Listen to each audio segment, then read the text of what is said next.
can't you just give me a couple of days? Because it'll never be over, Alex. Don't you understand that? I was thinking about leaving. Moving abroad. I found your book. And I'm going to the police.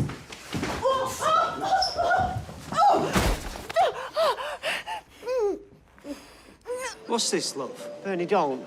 Him! He abused my son. He's had it in for me since I dumped her. Lies. Wait, so you used to go out with him? Well, it happened years ago. You need help, love.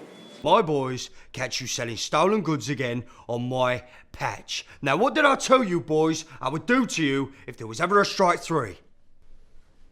You're going to have to accept my apology in advance, as I cannot find my bolt cutters.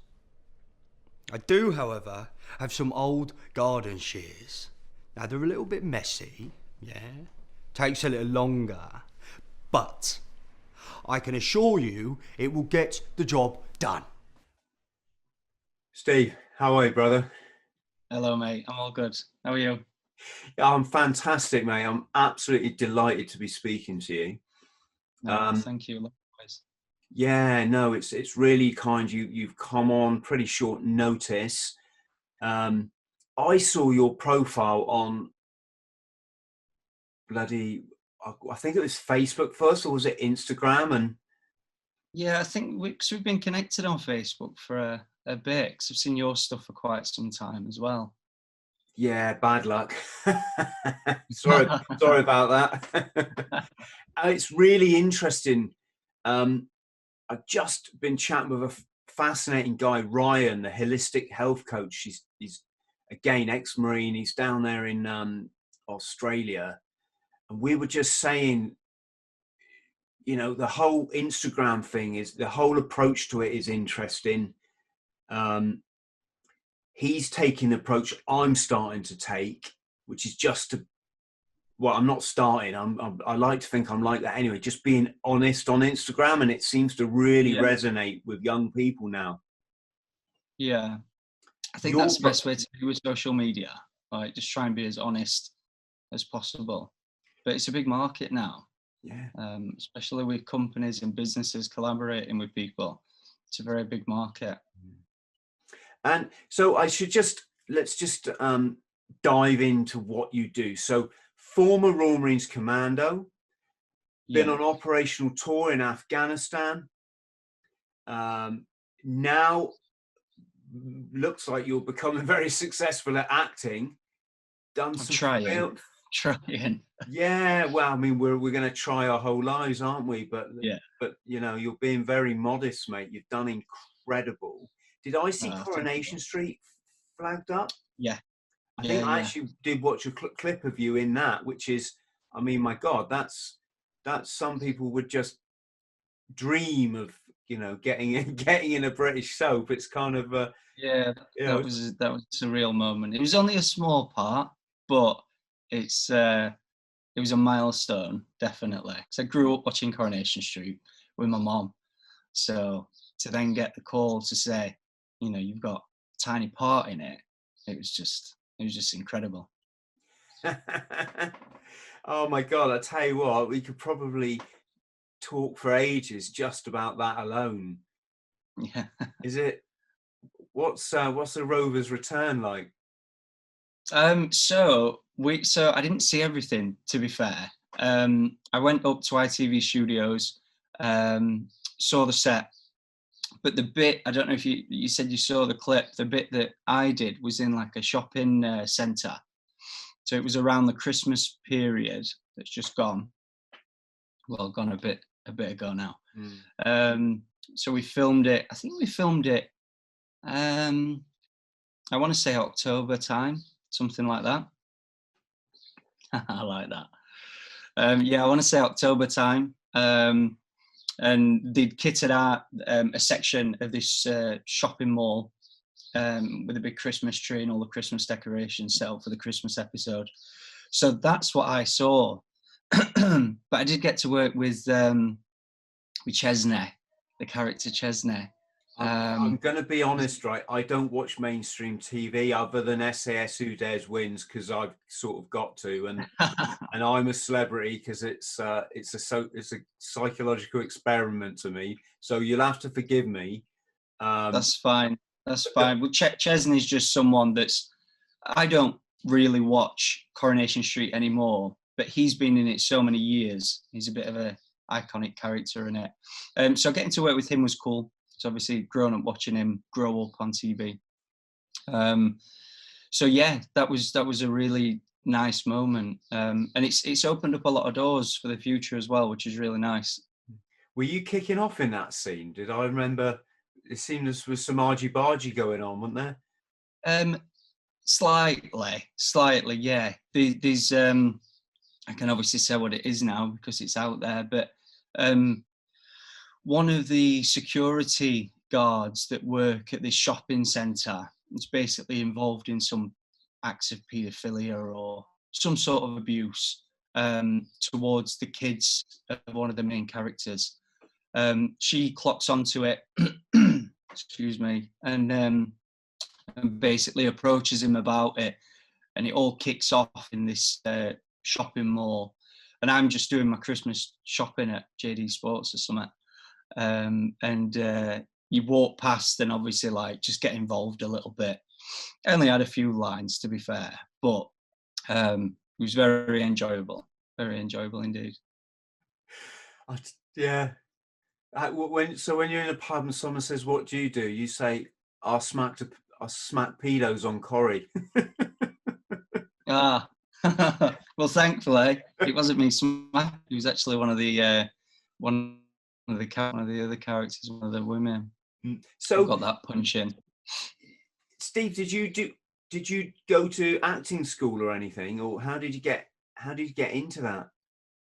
No, I didn't. I'm from Sheffield, and in 2013 I sold everything, sold my house and sold my car, and moved down to London. I was in a really shit situation, to be fair, mentally, and I felt like I needed to do something. I felt like I was coming to an end, and I needed to do something to turn that end around, if you know what I mean. And acting is something I've always wanted to do, but I never believed in myself. It's from like where I'm from, I'm just from a normal place where everyone else is from, and being an actor is so far out of my reach or my mind. I felt that I could do it. And then when I reached that end point in my life and I knew I needed to change things up, I felt like I needed to chuck myself into something, a dream that I've always wanted. So I sold everything up, moved to London with the intent of getting into drama school. So I applied for like all the drama schools in London. I got auditions for 5, and then I think I got offered a place at 2 of them. I got offered a postgrad because I was a little bit older. A lot of people going into drama school are like fresh out of college, I guess. What did you do your degree in? I didn't do it. I didn't do a degree. Oh, I thought postgrad you have to have done a degree. Yeah, I don't know. As far as you can get postgrad. Some people might watch this and correct me, and maybe hopefully they do if I'm wrong. But I got offered a postgrad because I was older. I was like 23. No, I think if you got the right life experience and yeah, okay, yeah. Got it. So that was basically it. So I got offered a postgrad with one, and then which was a year. It's like a fastball year course, and then I got offered a 3-year course, which is a normal time frame with another school. And at the same time, I was doing extra work, trying to get experience on set and everything. And I got offered a leading role in this really independent feature film. And at the time, I thought, well, I can either go down the route of drama school where you can't work in the acting industry, you can't do any film work while you're studying, or I can take this, you know, this little opportunity that I've got and try and gain experience on set. And I did, and I'm so thankful that I did, because 3 years on of working on set, I worked it out around about the time where I would have graduated from a 3-year course. I ended up getting a role in All the Devil's Men, which is on Netflix now. And at the time, to be fair, it still is now. That was the biggest role that I'd done. Give us So it worked out well.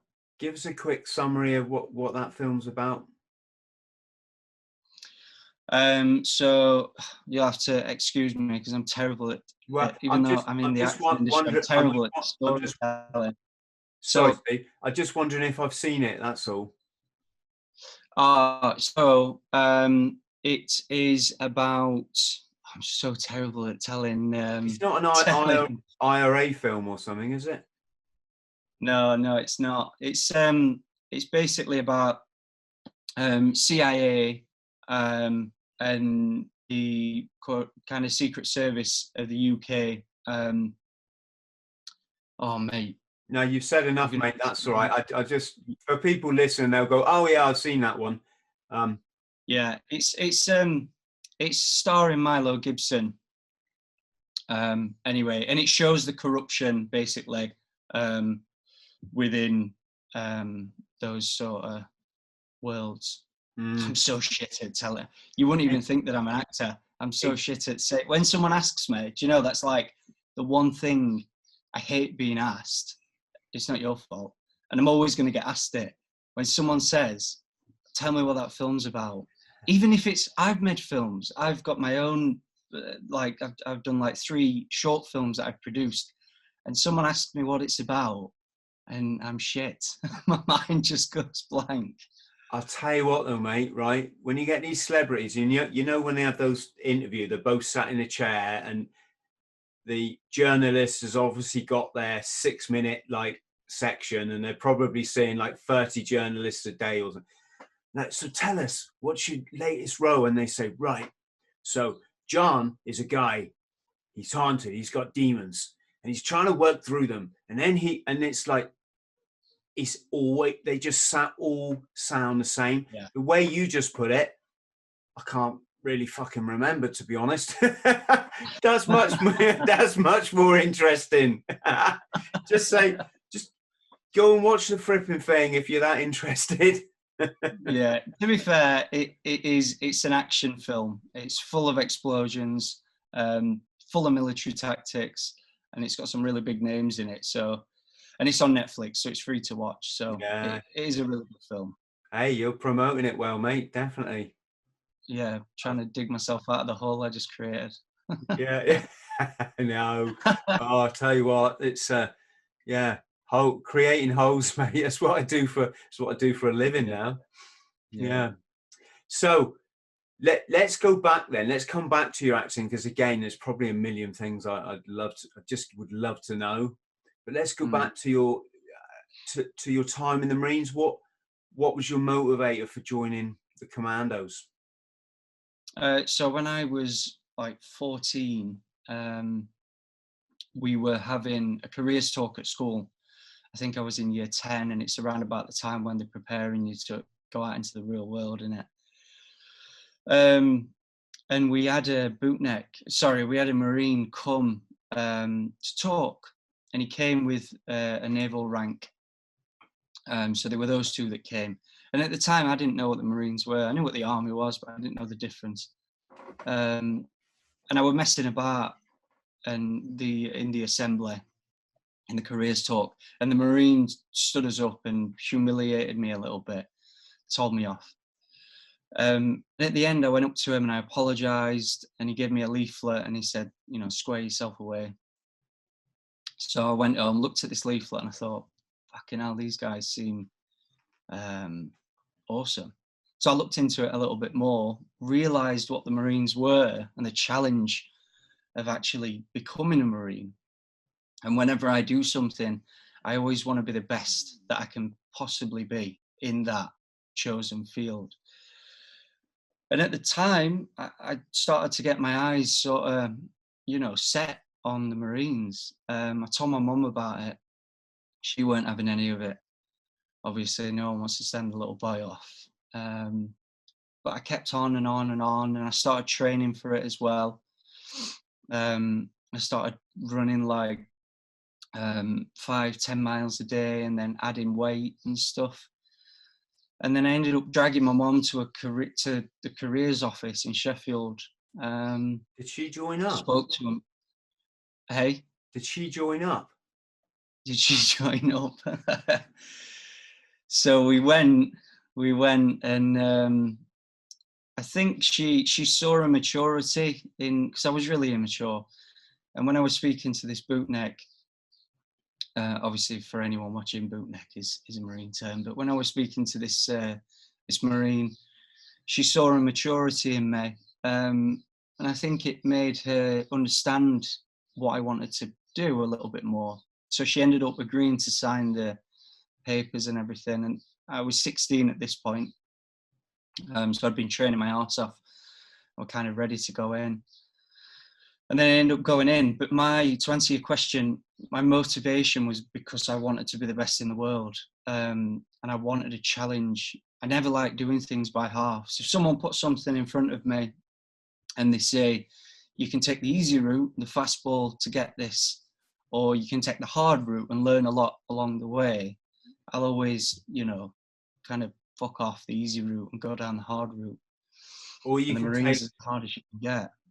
you can take the hard route that's wet, cold, and it's all uphill. Yeah. It's called the Royal Marines. Yeah, yeah. And you're most probably going to get trench foot along the way. Yeah. It's mad, isn't it? You think, right, they're allowed to go into schools and recruit children. Yeah. You know, Yeah, imagine you like think about it like that.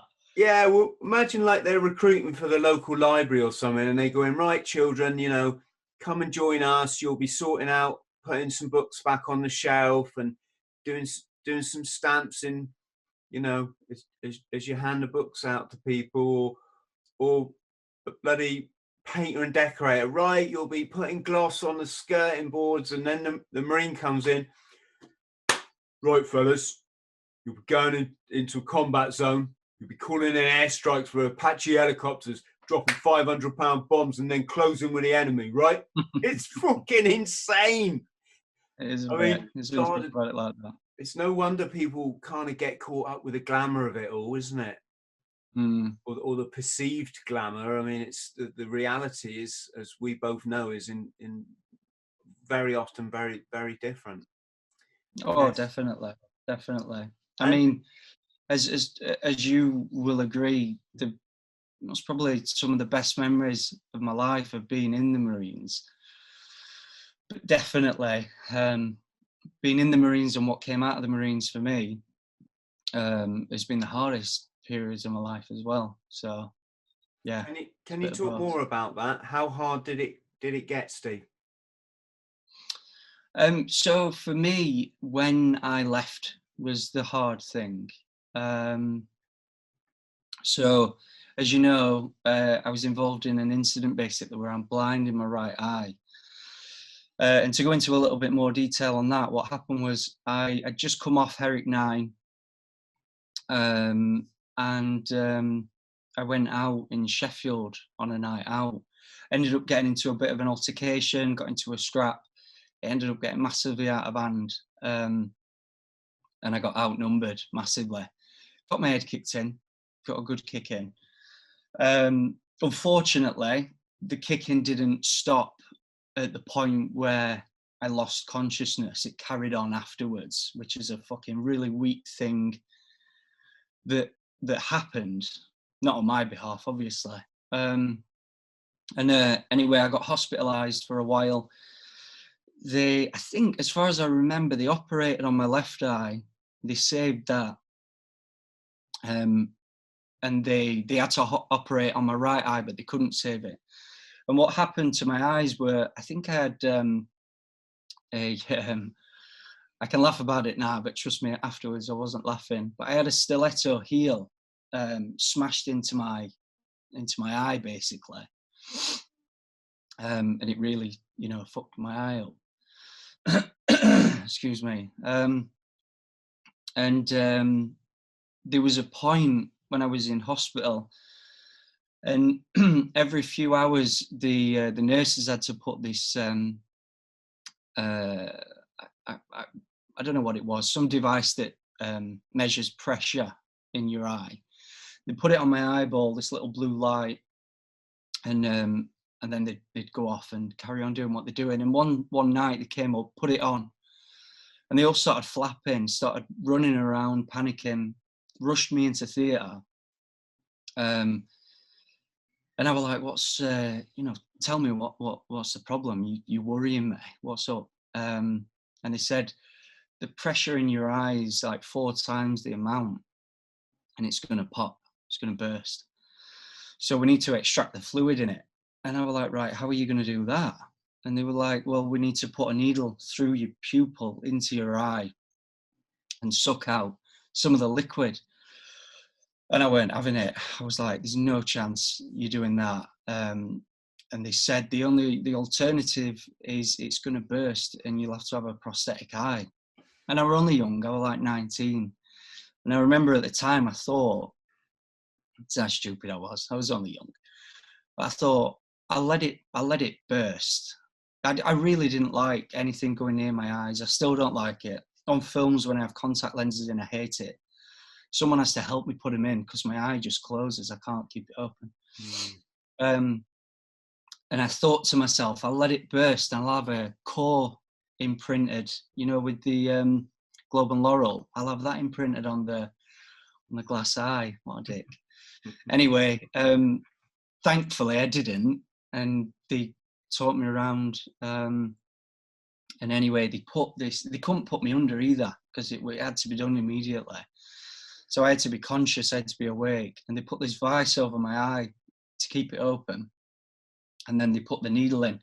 And just before it touched my eye, the nurse or whoever it was that were doing it turned around and said, "Whatever you do when it goes in, don't look anywhere else because it'll shred your eye to bits." And I fucking shit myself. So I used every muscle in my body to keep my eyeball facing forward. So they extracted that, saved the eyeball. But they couldn't save the sight. So I lost the sight in my right eye, which then led to being put on medical board for, you know, to see if I could stay in the Corps or not. Steve, are you left-handed? No, right. That's your shooting eye. Yeah. You know? Yes, obviously SA80 is on the right-hand side. Obviously the cocking mechanism's on the it's on the right, so you can't use it on the left side because it'll smash you in your face. So at the time they were debating whether to bring in a different weapon, but I think it would have ended up costing them too much for one body, so I think they sacked it off. And I was on med board for like a year waiting for it to happen. And it got to the point where I knew what was going to happen. I weren't thick. Like, I knew it was obvious. You trained as a frontline operative and you've got one eye, you know, you're not going to they're not going to have much use for you. And I knew that. So I knew I was going to get medically discharged. And I ended up growing resentful that they were keeping me in. And it destroyed me for a while. So I was living with two things. I was living at the time with it's really, yeah, I don't talk about this. Hey, you're doing bloody great, mate. Yeah.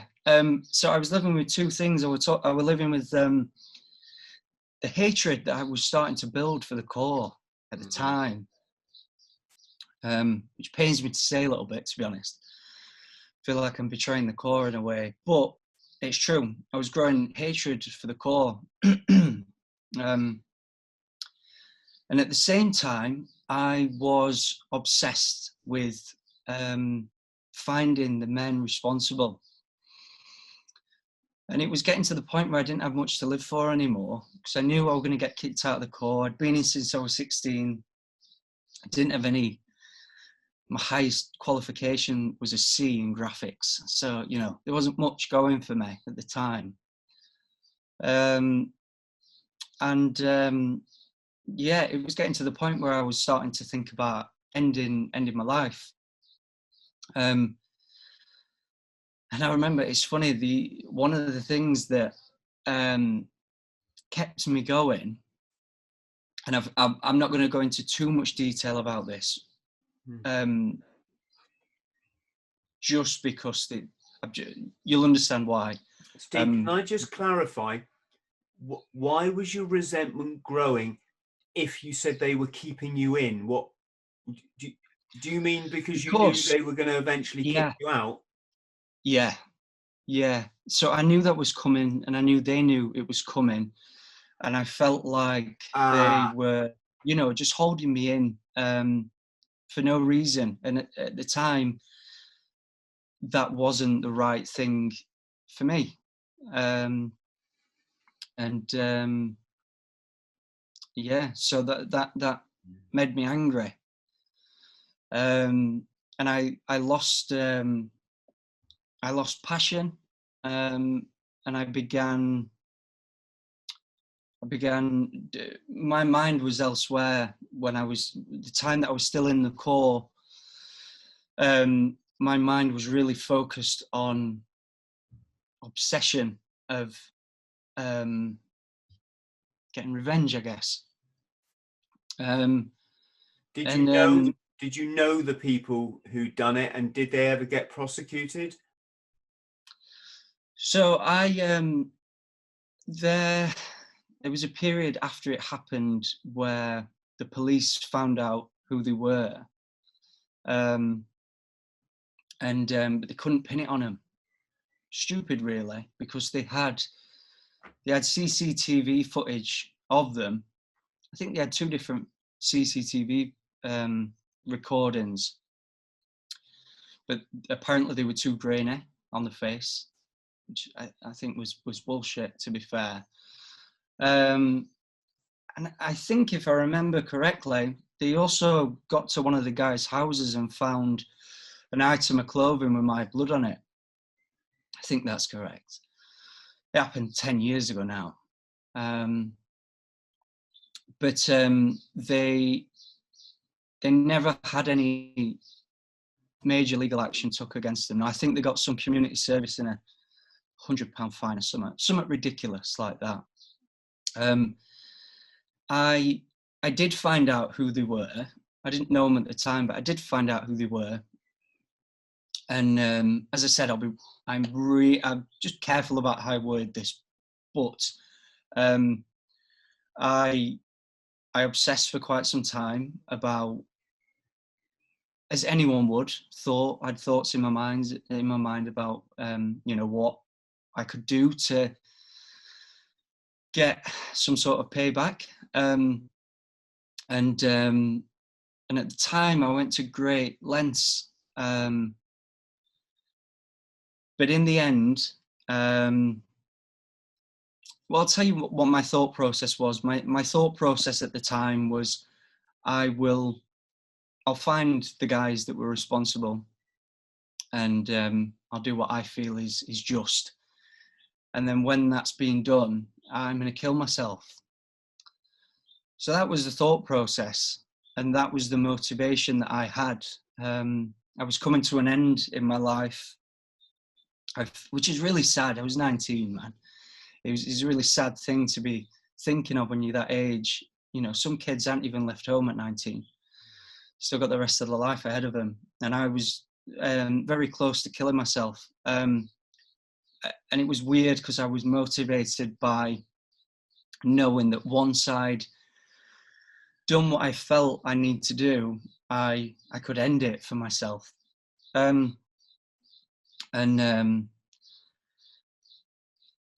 It was actually the film industry that kind of got me out of that, in a way, because I was still in a dark place mentally in 2013. Bearing in mind I left in 2000. This happened in 2009, and I left in 2010, and then I was still in a dark place around 2013.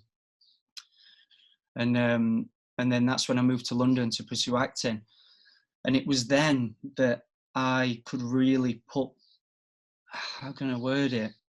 Put my heart and soul into something. And it gave me something to live for. It was the best thing I ever did. And I sent you a link over to the short film that I made, Recoil. And that tells the story. It's not public yet. The trailer's public, but the actual film that I've sent you isn't public yet. But that tells the story of what I basically just said, but in a lot more detail. And that film is based on those true events. Wow. So I guess when we made that was... Who made that film, mate? So myself and a guy called Nick Cohen, who's a director, is a very good friend of mine as well. So we made that together. It was actually our third film that we'd made together. It's a short film, and it went on to win Best Thriller in the Los Angeles Film Awards. So it was received nicely. And we're currently in the process of making that into a feature film or a TV series.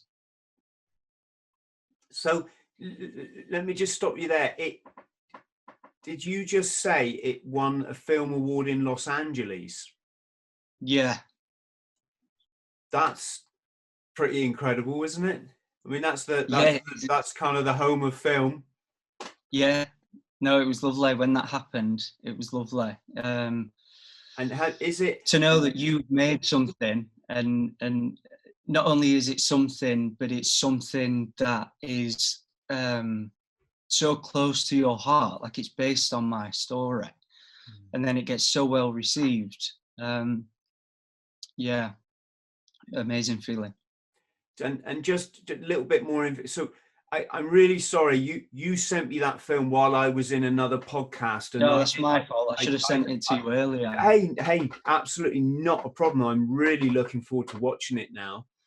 Can you just give us a little bit more info? Is it about when you were attacked or when you had this fight?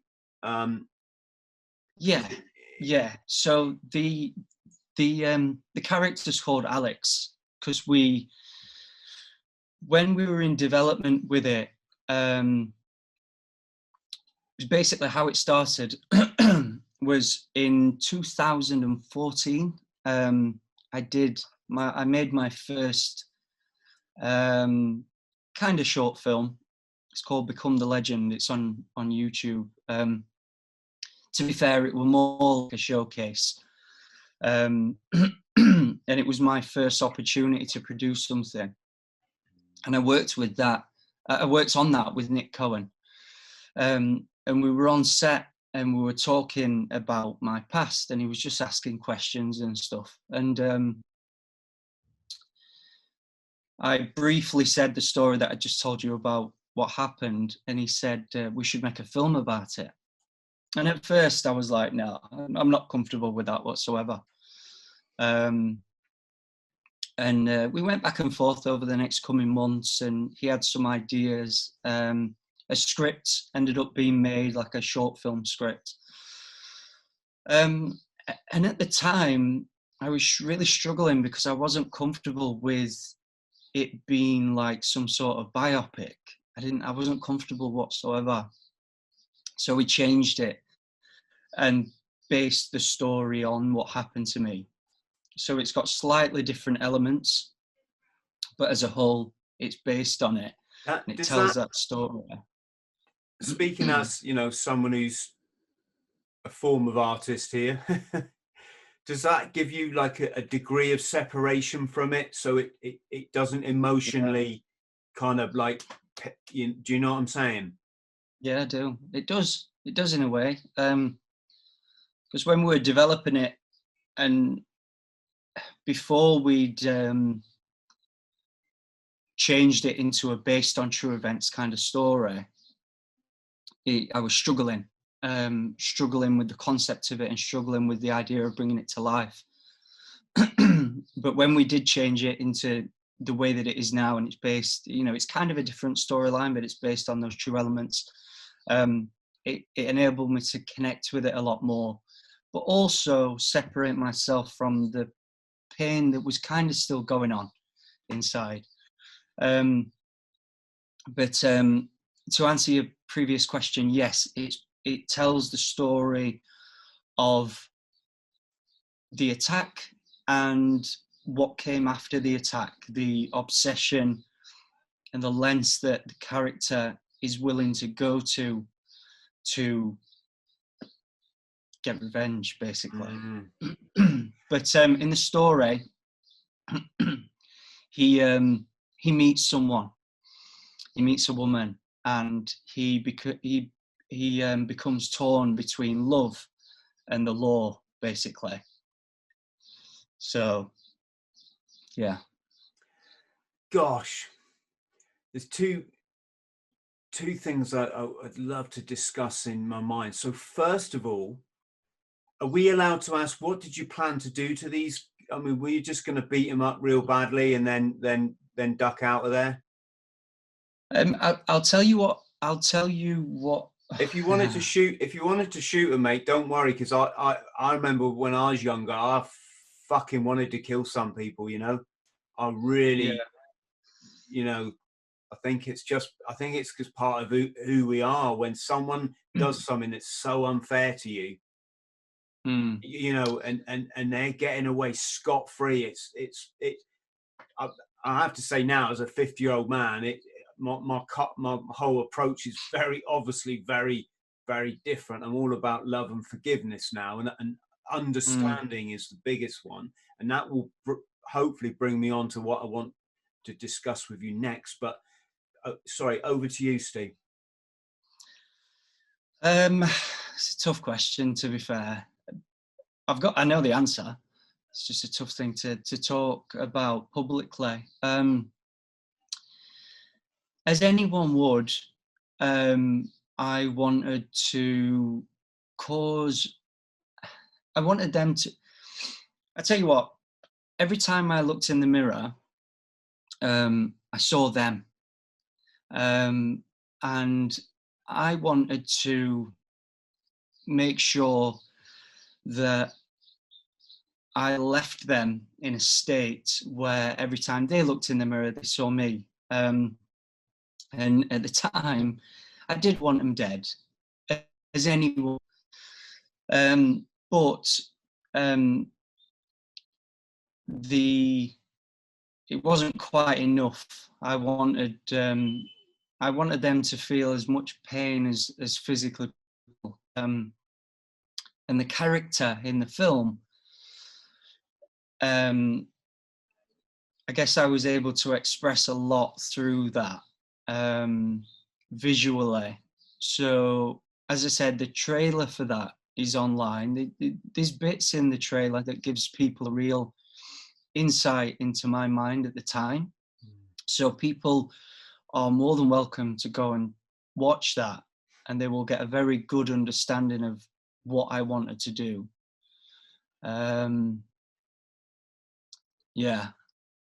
Yeah, no, mate, you've just said plenty, and I have to say, I'm riveted, mate, to your story. It's one of the most fascinating things I've ever heard, and the way you tell it with such, I don't know, candor. If I don't know, as a writer, I'm not the best at English, but it's just incredible, and I'm sure a lot of people can learn, because to come from where you were, almost ending your life after probably hurting others, to now to I don't like to use words like the dream life, because life isn't about dreams and bloody magazine covers and all that No, stuff. definitely not. But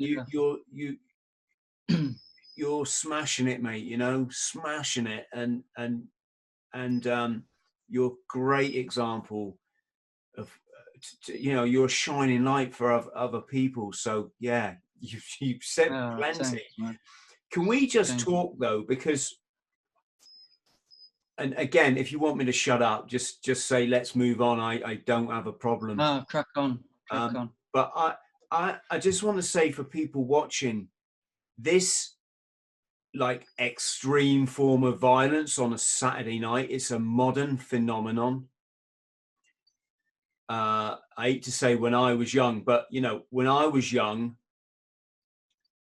we were just moving from like the fisticuffs area, where if you had a problem, you went outside, and you know, you normally ended up both beating each other up or whatever, and that was it, right?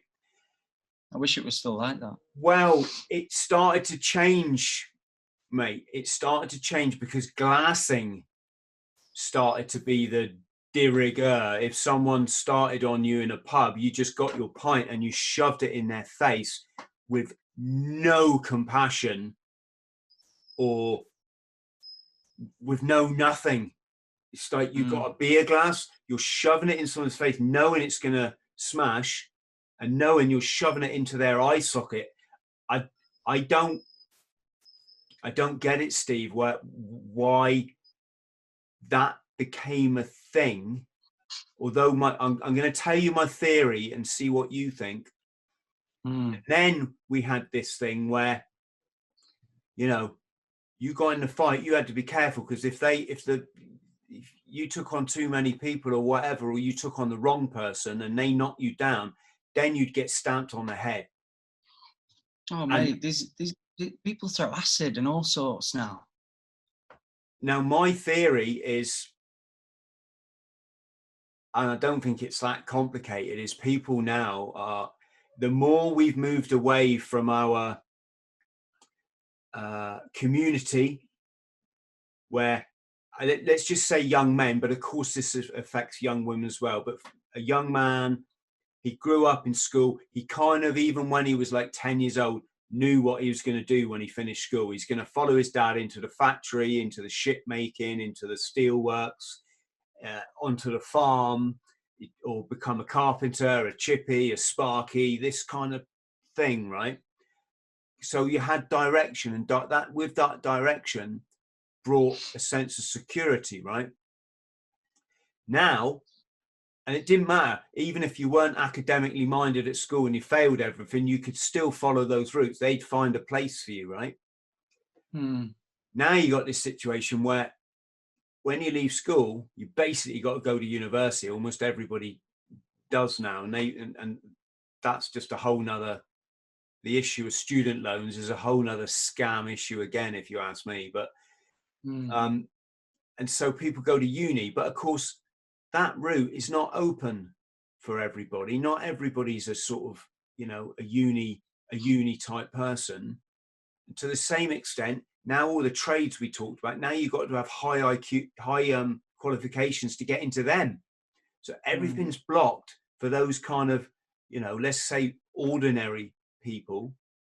On top of that, you've got these celebrities chucking out, right, you need your Mercedes, your Rolls Royce, your gold rings, your Kanye West image, your Instagram profile with 50,000 billion zillion people on it, all telling you that you are, you know, brilliant. Well, how are these lost young people ever going to get that? Already in their mind, we're telling them you're failure, right?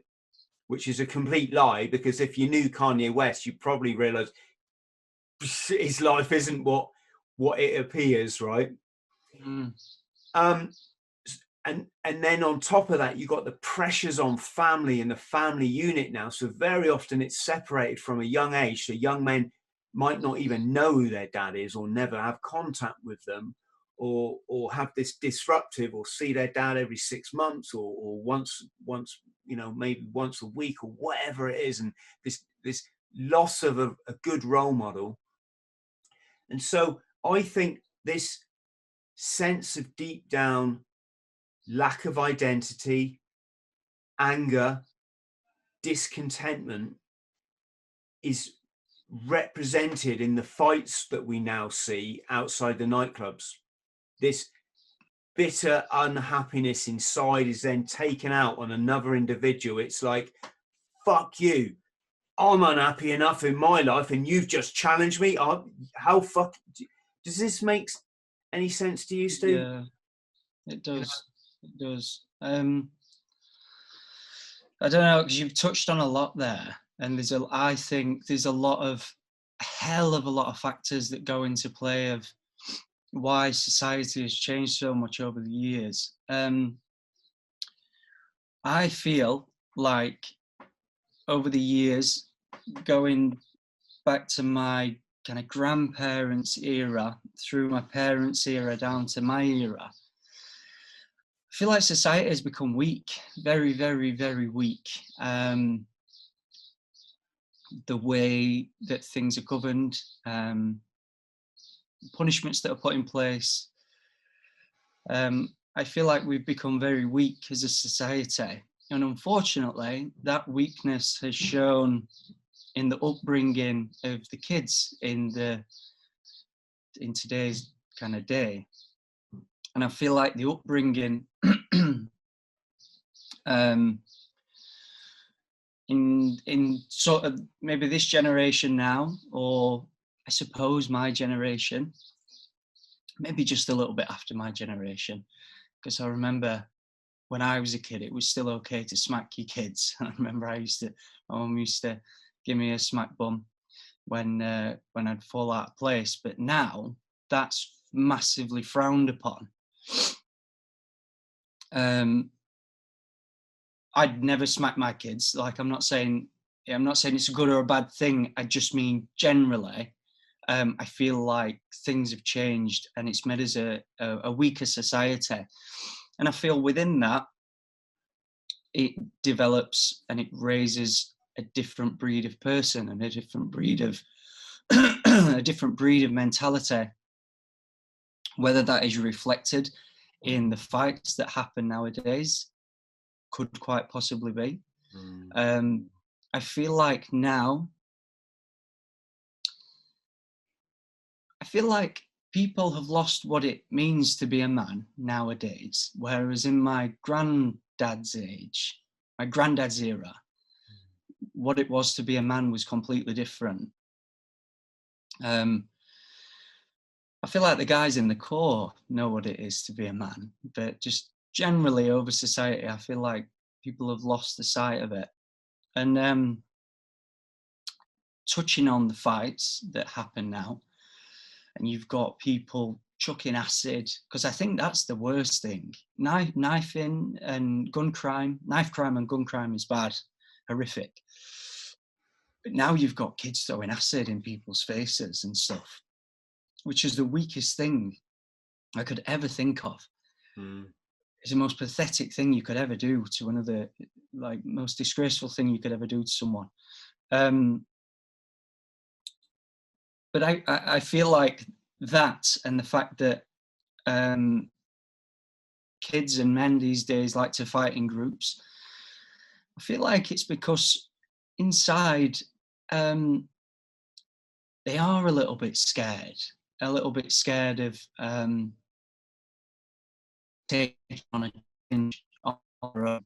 Like you said, people used to fight one-on-one, and that was the way to resolve a problem. Whereas now, you have a problem in a pub, it's like come outside, and 10 of us are going to kick your head in. And I don't see how someone can get a sense of achievement out of that. It's not difficult to take on one man when you've got 10 guys behind you. But like what happened with me, I got into a scrap with one guy, got the better of him, and then when we got chucked outside, there were quite a few of them that jumped me. It don't matter how skilled you are, you're not going to stand a chance when you've got more than half a dozen guys on you, unless you've got a weapon or something. But yeah, it's very cowardly. And yeah, society has changed, unfortunately.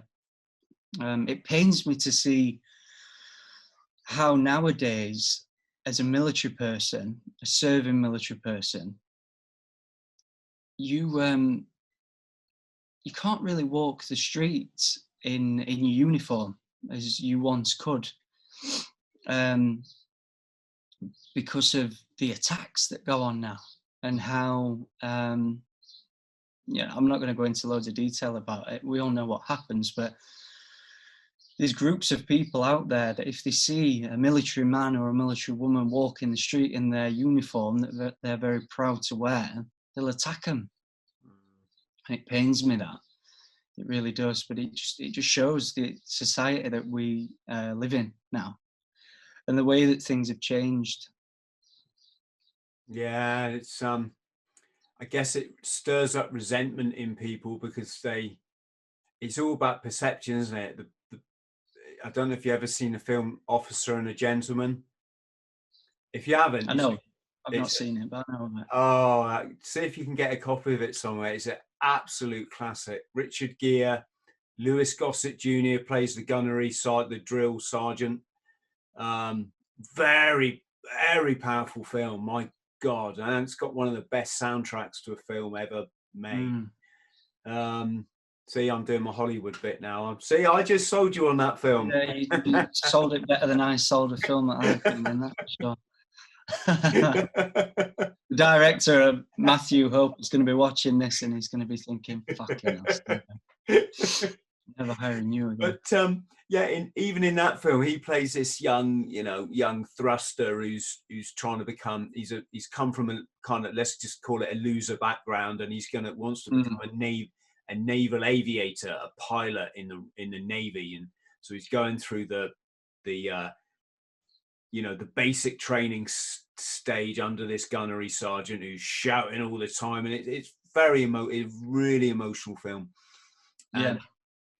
And there's one bit where they go in the pub and they got all their white uniform on that they seem to wear everywhere, and of course all the local heroes are, their perception is, these guys coming here taking all our girls, showing off in their peacock uniforms, and and you just see it. And of course for the guys, it's no, actually I've come from nothing and I'm really proud that I'm representing my country and I'm doing something with my life. And it's all just this stupid, it's lack of communication, isn't it? That's the biggest problem in life, is lack of communication.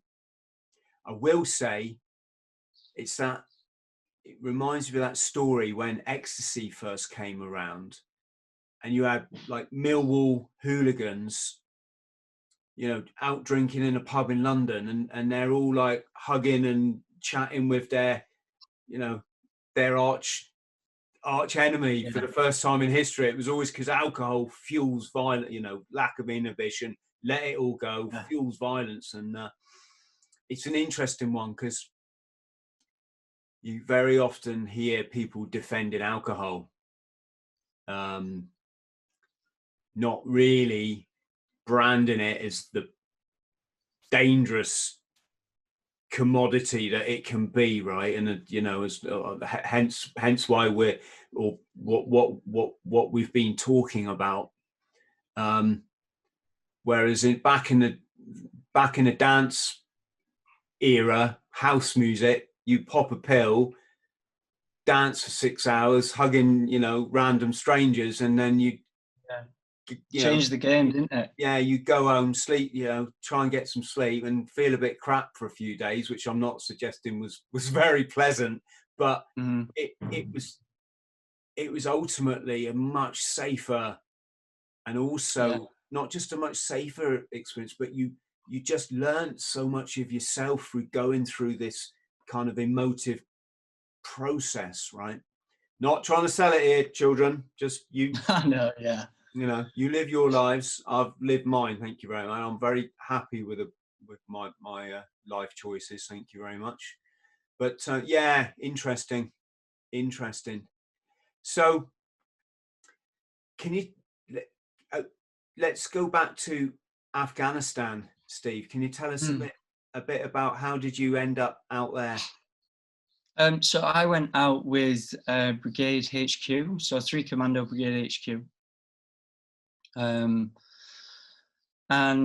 I was working in Bastion, which is the UK, or was the UK. It's not there now, right?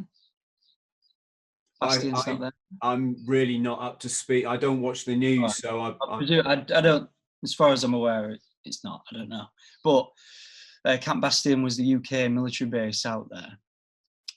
So I was working from Bastion, and then every so often I was tasked to shadow, I guess, and look after a civilian contractor, a telecommunications civilian contractor that was out there putting up little satellite, little light satellites for, that's the right word, little satellite dishes in the FOBs, in the forward operating bases, for the lads to pick up like BFBS radio and just for a bit of morale, really. And it was my job from time to time over the tour to go with him to the FOBs, to the forward operating bases, and just look after him, make sure he didn't get injured or hurt, or God forbid anything bad happened to him.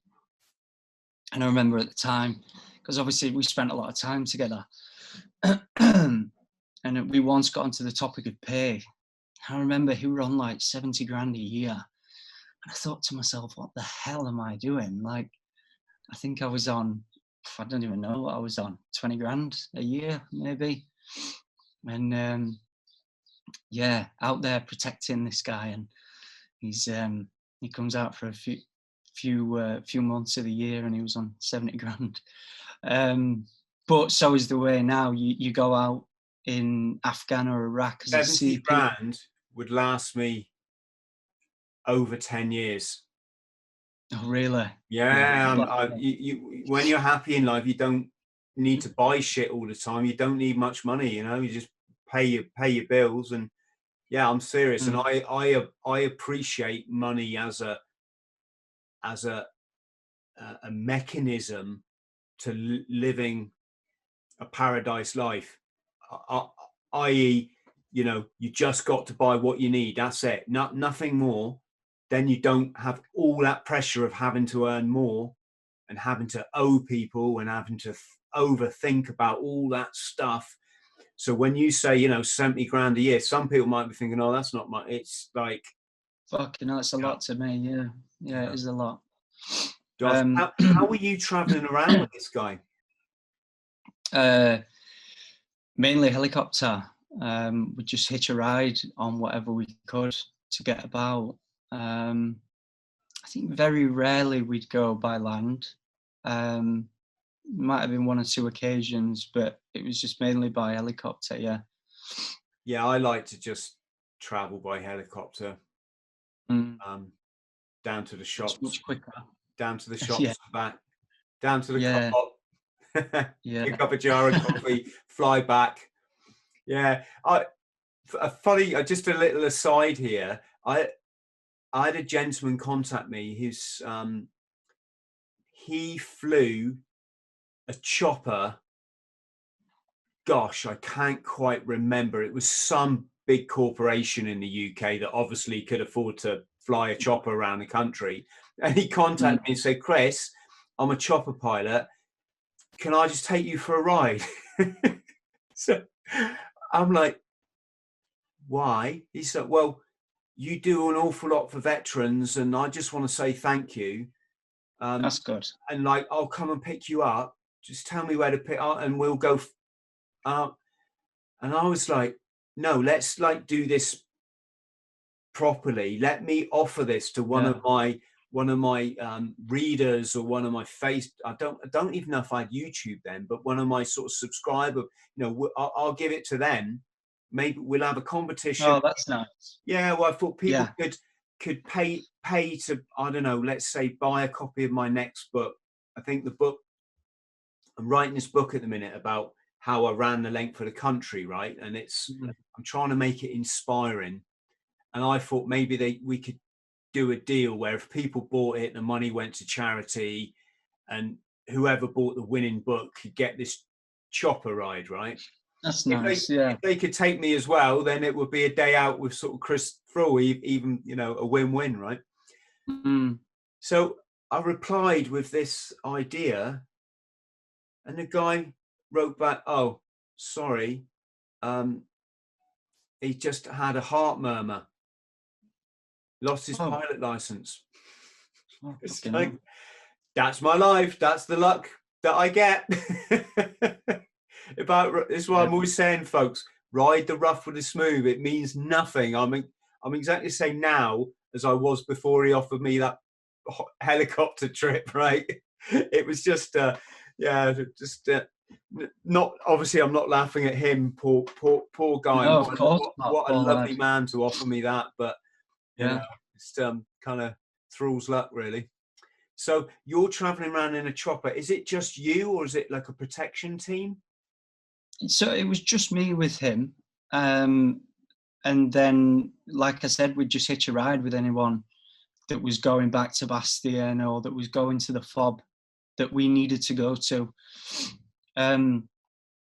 So often we'd jump in with either other bootnecks or army ranks or just whoever, really. But yeah, it was just me and him. Which was nice. It was, you know, it was. Go on. So I'm just trying to get the picture. So was it just you and him on the ground? Yeah. Yeah, but all his job, and I guess I was really fortunate with my tour to get such a cushy tour. You know, tours are horrific, and I take my hat off to all the guys and girls that are out there and that have been out there getting stuck into the thick of it. At the time, I wasn't in the thick of it. So I'd go out to the forward operating bases with this telecommunications civvy, and he would just, like I said, build, I don't know what he'd build, but he'd build little units so that the guys could pick up BFPS radio and all that. And I just hang around with him, basically. It was cushy, and I'd just make sure that he didn't get into any trouble. So it was a cushy tour, to be fair. So did you say that was in the green zone? Is that the? No. So we just go. We didn't go into the green zone. His job didn't need to take him there. Were you not worried about? Were you not worried about getting attacked, or?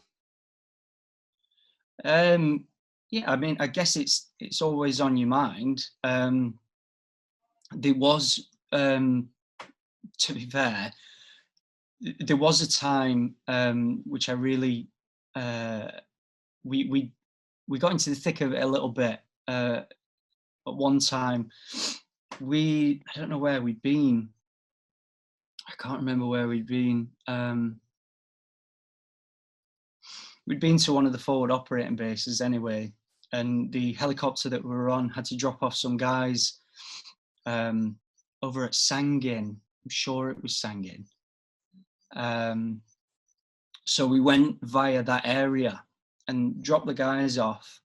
And then when we set off, I'm pretty sure we were setting off to go back to Bastion at this point. We come under fire, but while we were in the air, there's nothing you can do about it when you're in the air, and you've got your seatbelt and you're just strapped to this helicopter. And we started getting pinged massively with automatic fire. And the pilot was a legend. He took evasive maneuvers, and he ended up getting us out of it. But it came very close to the point of that helicopter being brought down, and there was nothing we could do about it. We were just on to enjoy the ride. And the helicopter pilot gave us a ride, that's for sure. But yeah, he got us out of that. But yeah, there were elements of, obviously, I guess the guy being a civilian who I was with, I guess he would have made for a good target for Taliban to take hostage. So there was always that element there, I guess. I'm just again trying to build the picture. So you're getting dropped off with this guy on the ground. Is it just the two of you, and then the chopper flies away, and then you have to get another, or are you sort of in bases? I've just got this idea of you being dropped in, you know, like dropped in the desert. He's screwing some into a telephone wire, and the Taliban are like, "Oh, who are these two guys?" Do you know what I mean? Yeah, no, that's fine. No, so basically, so for people watching, a forward operating base is where we'd get dropped off, and a forward operating base is basically a little area, maybe a few allocated buildings that have basically been taken over. Basically, no, I get it now, Steve. Sorry, my brain was going a bit. No, that's fine. I imagine you know, I talk like I expect everyone to know what I'm on about. And there's a lot of people that will be watching this that don't even know what a fob is. So they'll be thinking I'm talking about a key. Hey, no, mate, I was going to congratulate you on being my first guest that actually went forward operating base. Everyone else says fob, and I'm like, what's a fob, mate? Yeah. So a forward operating base is basically an allocated slot of land, usually has some units, some buildings on it, some outbuildings, or something that can be used as a good defense area. And it's usually an area that's been kind of taken over by UK, US forces or whatever. And then that area is used as a base, and it's usually right on the edge of an area where the enemy is known to reside or known to work from, hence why it's then called a forward operating base. So we would get dropped off usually just outside of the forward operating base where it's safe to land, and then we'd, you know, jump on a wagon or just yomp up to the base, and then we'd get pitched up. We'd get put in a little, you know, a little room, usually it'd just be a little compound. Did you have to take like your sleeping roll with you and stuff? Yeah, so I had my Bergen. Did I have my Bergen, or was it a day sack? I'm pretty sure I went. I might have gone light, you know, when we went on these. I think. No, I didn't. I went fully rigged up. I took my Bergen. I had to think then. In fact, I've got a funny story. I've got a funny story about. Go on, say what you're going to say. And then I'm just going to say, for anyone listening, a Bergen that's your horse. So, sorry, mate. Yeah, it's a big backpack. Yeah, I remember I took my Bergen because so once every time I went, I was under the control in Bastion. I was under the control of this army captain, and he would always give me a massive amount of US currency. So he'd give me like $20,000 in cash to take with me to the forward operating bases. And he always used to say that it was for the NAFI that the guys ran in the bases, which was basically like, you know, little sweet shop that the guys would set up between themselves in the forward operating base, because you're in the middle of nowhere. So there's no shops or anything about. So the lads would most probably get stuff sent over and then sell it to each other. So he always used to tell me that's what the money was for. And I always used to think that's a bit stupid. Like, who needs 20 grand for a tuck shop? I later learned that it was for the farmers and stuff when a piece of land had been, a building had been destroyed, or something bad had happened to a local's land, then they'd give them money. Anyway, so I was involved in bringing this money over, which I was never really happy about, because we worked with the Afghan locals a lot. So the Afghan National Police and the Afghan National Army. And those guys are great for the most part, but there's a lot of them that unfortunately, and it's not their fault, but unfortunately the Taliban had got to them, threatened the family.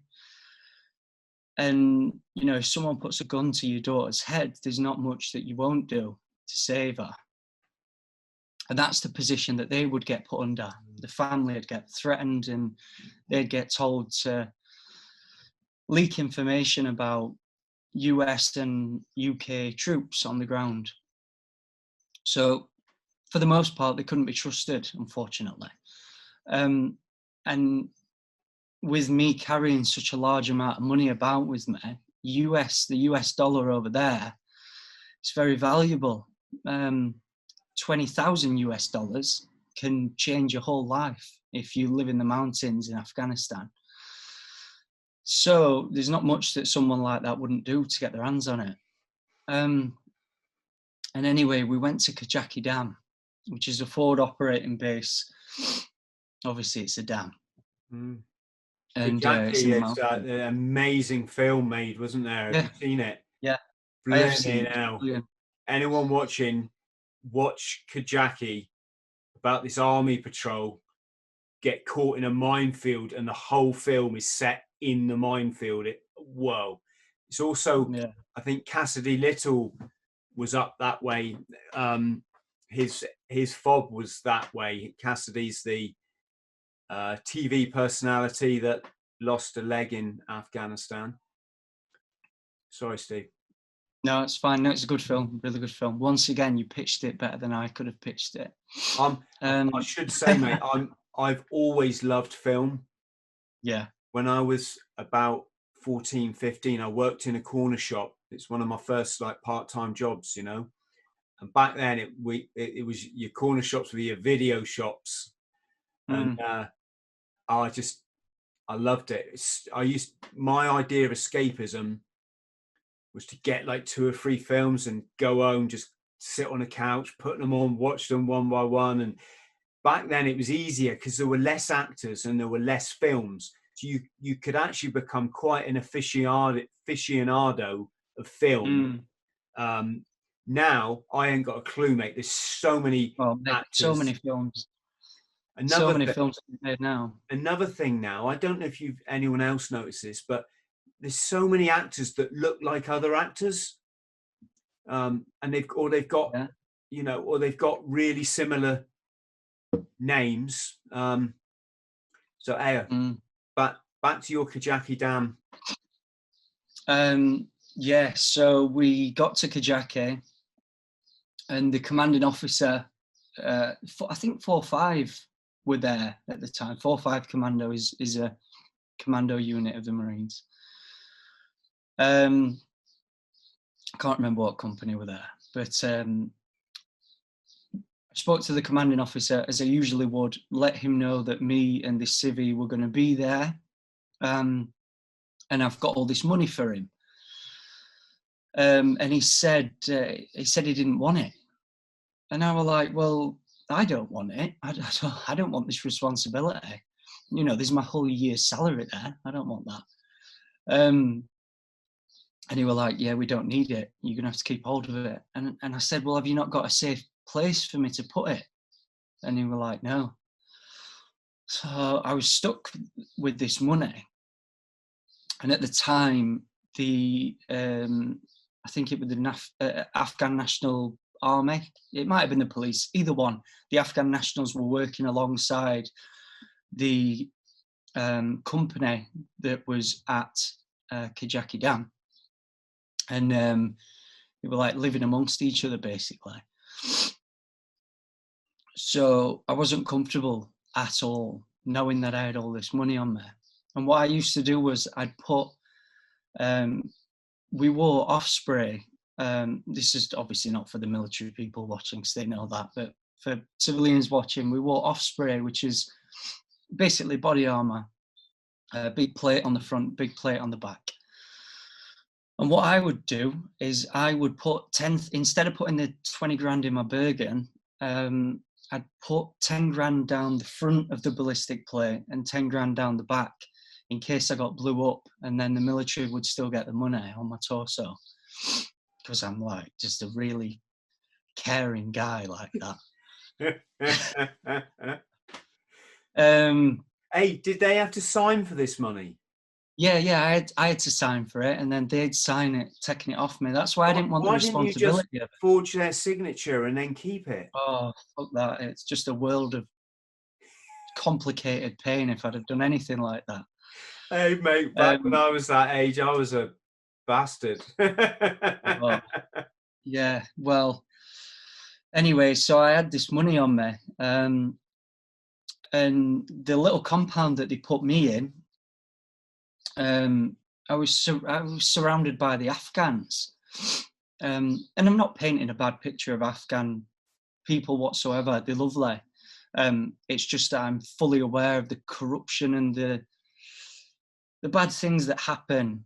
So I was fully aware of what could have happened to, this money, and the lengths that someone would go to, an Afghan national would go to get it if they found out that, someone's got 20 grand on them. So I'd sleep with my off spray on. I'd sleep just obviously with all my gear on. And I had a sidearm, and I had that cocked on my leg, and I had my SA-80 cocked with the safety on, and I'd sleep like that, which was probably not the best thing to do. And I became so paranoid because we spent a bit of time in Jackie, and I had that mind frame of sleeping with one eye open, I guess, that stuck with me for years afterwards, to the point where I'd sleep with, when I left the Corps, I still do, to be fair, but not, I used to sleep with a knife under my pillow. Now I just sleep with a knife next to the bed. I've retracted a little bit. But that paranoia has always stuck with me. Hey, man, but anyway, I didn't say it's paranoia. I got weapons in my house. I think it's just the element of safety. I very much doubt, Steve, I'd ever have to use. Well, I mean, why would I? I'm not like a white van maniac or something, right? I mean, what I mean is I don't read like, Soldier of Fortune or anything, but I've just seen things in this world that maybe other people haven't, and I'm well aware of how when things go wrong, they go very badly wrong, and you never expect it. And well, when you've seen them go wrong, then you do expect it, right? And I don't know. You got a family, you. Yeah, of course, it's much better to obviously have a little bit of protection, something that you know. Yeah. But yeah, so I'd sleep with the weapons made ready and made safe by the, not fully made safe, but with the safety on. And part of that process, actually, I forgot to say, part of that was when we arrived at Kajaki, there was on one of the first evenings, one of the Afghan nationals had ND'd. So an ND is a negligent discharge of your weapon. It's when you fire your weapon and you didn't mean, obviously you know this, I'm just saying it for everyone else. Yeah, no, you're doing a great job, mate. Yeah, when you fire your weapon off and you didn't mean to, it was an accident.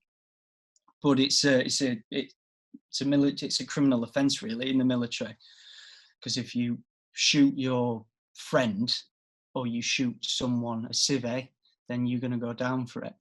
Anyway, an Afghan national ND'd with his weapon, and his punishment was the Afghans, this is not the military, not our military, he tied him to a chair naked outside. Bearing in mind, this is in the winter in the Afghan mountains where it snows. So it's fucking freezing at night time. So they left him out naked and they cut his little finger off. And they beat the hell out of him as well. And that was his punishment. And I remember seeing that and I thought, fucking hell, these guys are ruthless. They run under a different Geneva Convention. Anyway, that was part of the paranoia that I had, knowing that I had this money on me. I knew that they'd go to great lengths if they found out I had it. Hey, mate, you'd be the ace of spades, wouldn't you? I know. You know, the Americans, they had the ace of spades was like Saddam Hussein, and the king of diamonds was his right-hand man and all. Oh, yeah. Can you imagine if they knew that someone's got 20 grand on him? But yeah, so thankfully, nothing happened there. But when we were leaving Kajaki, there was a friend of mine. I won't mention his name because he might not want to be mentioned, but a good friend of mine, another bootneck, and he was working with me on that one. And he also had a large amount of money on him for the same reason. And we were traveling back to Bastion together in the helicopter. And I think we were in a Chinook. I am right in saying Chinooks with got the hatch on the floor, right? Yeah, the double propeller. Yeah. Sea King's got the hatch on the side of the helicopter, and the Chinook's got it on the bottom. Yeah, so and that's obviously for when it's carrying heavy loads and it has them attached to its base. Anyway, we were flying back on a Chinook. Sorry. And the floor hatch was open.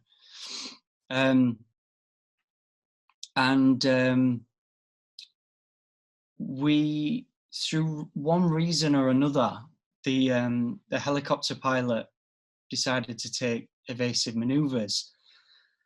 And when he did this, we were all strapped in. There were myself, my friend, my oppo, my friend, the civilian, and then a bunch of other military personnel. And what we would do is we would strap our Bergens, we'd strap them in a safe place so that they wouldn't move. And my friend hadn't strapped his Bergen up properly, and he chose to put all that money that he had, all the US currency, and I think he had about 20 grand as well. He put all that in his Bergen, and obviously I had it on me on my Osprey. And when the helicopter were taking evasive maneuvers, I slowly saw his Bergen moving towards the hatch that was open. And obviously there's 20 grand in there that he'd signed for. And I remember shouting to him, but there's so much noise in a helicopter, especially when the door's open. You're lucky if someone can hear you. You couldn't hear me. I tried to kick him, tried to get his attention. And I'm like, pointing at this Bergen. I don't know what he would have done. He couldn't exactly undo his thing and get it. And anyway, he edged right to the end where it was just about to fall out. And then thankfully, the helicopter eased off and there were no more erratic movement. So the Bergen stayed where it was. But yeah, that was a massive close call for him, because can you imagine the admin that would have gone into that if he'd have lost that money? Oh my, it's given me, it's putting a vision in my head of, oh my God, the Italian Job, isn't it? Yeah. There's been 2 Italian Jobs. The first one was Michael Caine with the 3 minis, or all the minis, and then they remade it, didn't they? But the bit where the money is in a bus and the bus is going over the cliff and the money is going towards the back of the bus as it's just about to shoot out the back. That reminds me of that. I'm sure there's a great plot to a film there. The money goes into the desert and then the guys that lose it decide to go and try and find it again. Yeah. Well, funnily enough, so Recoil, the film that we spoke of earlier, the short film that I've made, as I said, we're now developing. Well, we've developed it, and it's now being made into a feature length. A lot of my background goes into that. So there are a lot of kind of funny stories in there.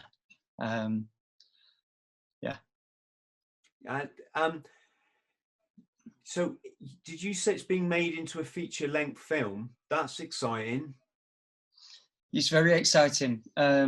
So it's I can't say too much about it, but it's either going to be made into a feature-length film or a series. We've been in talks with some extremely big people and big companies, big production companies over the past year. We went to Cannes. Myself and Nick went to Cannes last year, Cannes Film Festival.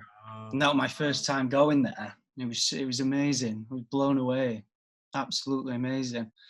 But we took the film there basically. Gained some really key people in the team, and there's some really big waves that are being made with it at the minute. This coronavirus thing has not helped in the slightest, because it's shut the whole film industry down, which is obviously for the best, because we need to stay safe.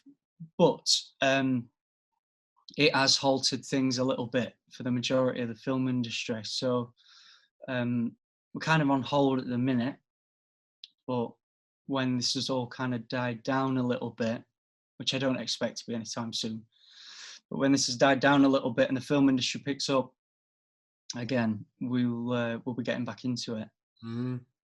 If you need someone young and handsome to play you, I'll do it. I thought obviously I've seen you on Facebook and everything, but as soon as I saw you in this chat, I saw you on my screen, I instantly thought, because my picture is right next to yours, and I thought the resemblance. It is uncanny. I would shave my beard a little bit. Yeah, definitely. Hey, I've just shaved mine actually, and it took 10 years off me. Hey, well, I was going to come on to that. I'll come on to that, and then let's go back to the film, because that is just so exciting. But in your trailers and stuff, I'm going to be honest, you look 10 years older. Yeah, well, that's good. Tamar, I believe, I'm sorry, Tamar, if I'm saying Tamar Hassan. Tamar Hassan or Hussein. Hassan, is it? Tamar Hassan? It's funny, isn't it? You only need to say the first name, and he's such a cool guy, that guy. I've never met him, but I know him. Absolutely. He was in one of my favourite films of all time, The Business, with Danny Dyer. Yeah, brilliant film. And I'm going to be honest, sorry to Danny, no disrespect, but when he went into EastEnders, having been like one of my favourite film actors, and I didn't care that, some people said he was a bit that The Business was just one of the best films made ever. Oh, it's brilliant. Brilliant time. And Tamar Hassan in that was just so cool. It really played the what do you call it, London bad boy on the run in Spain, living at large. But in your kind of the one where you're driving a Porsche through London. The is it the one with the Aston? Is it Martin? An Aston? I'm not too up on my cars these days. Yeah, that's that. So that's that Become the Legend that I mentioned earlier. So that was it's not really a film, to be fair. It's more of a showcase. It was, what happened with that was I was working. It's on YouTube as well. People can go type in Stephen Blades Become the Legend and it'll come up. What I wanted to do was, I was doing extra work. I'd never done any acting, I moved down to London in 2013, got a bit of experience on set as an extra, very quickly learned enough of the industry to try my hand at producing something. So I wrote and produced and hired a small team, including Nick Cohen, to direct it. And over 4 days, we filmed Become the Legend. And what I wanted to do was I wanted to give myself a little show reel, kind of a little show reel showcase. At the time, I kind of did it the wrong way because it cost me a lot of money. And there was no acting in it. It was just, people watch it and they get the wrong idea. They think I'm bragging or being a bit of a dickhead, I guess, showcasing myself. But my background is very unique within the acting industry, and I wanted to showcase that and show people that I'm more than just an actor that's come out of drama school. I've got all this experience behind me that can be utilized within the film industry to make me more sellable and also more appealing for a production to want to hire. And I also wanted to try my hand at producing something because I'm a creator. I love creating emotion within people. That's literally like my reason for doing acting. I love creating emotion that wasn't there in someone before. I do that. And anyway, yeah, I love it. A lot. When people meet me, they normally like burst into tears, and then they turn and run away. No, you're a good looking. You're good looking. I say all the right things, mate. Yeah, I'm not wearing my glasses, but you're good looking. Yeah, so I just wanted to try my hand at creating, basically, and Become the Legend was my first attempt at that. I feel like I did an all right job to say it was my first attempt. Who was filming it? It was. What I mean is, what's your sort of camera setup? Because you were driving through London. There was shots. The gear that we had was amazing. I think the DOP that we had,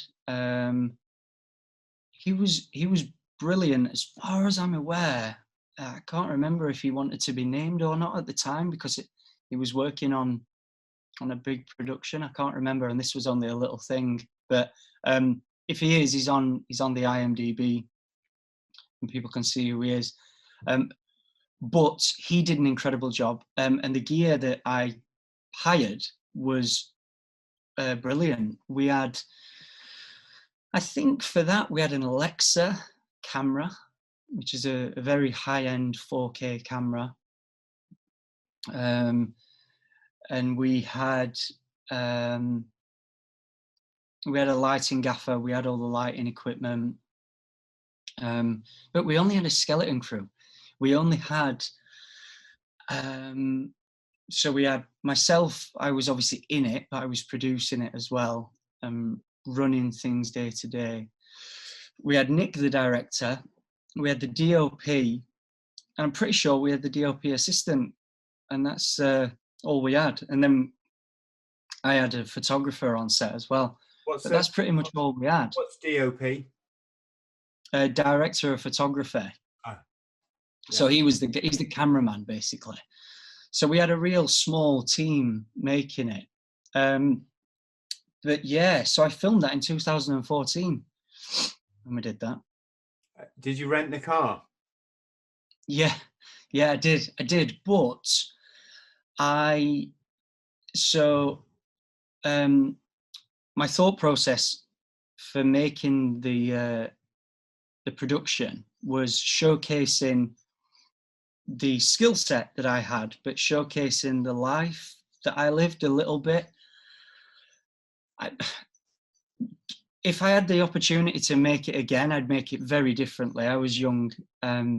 and I thought differently to the way that I think now. Yeah. Most probably comes across a little bit egotistical, but the reason why I put that Aston Martin in there was because when I when I left the Marines, I bought an Aston Martin, which was most probably one of the most stupidest things I've ever done at that age, because I was like 22, and I bought an Aston Martin Vantage, which I couldn't afford to run.